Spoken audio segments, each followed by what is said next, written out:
মধ্য কলকাতায় 5 জনের বেশি মিটিং করতে পারবে না? গণতান্ত্রিক অধিকার কোথায়?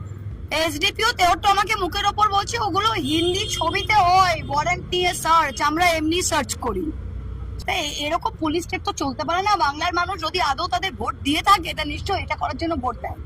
আমরা বিজেপিকে একটা জিনিস প্রশ্ন করতে চাই যে আপনারা জিতেছেন, খুব ভালো, লুট করে হোক যাই করে হোক আপনারা জিতেছেন। আপনারা বলছেন আপনারা মানুষের রায়ে জিতেছেন, খুব সুন্দর, আমরা তা মানছি যে আপনারা মানুষ ভোট দিয়েছে, আপনারা জিতেছেন।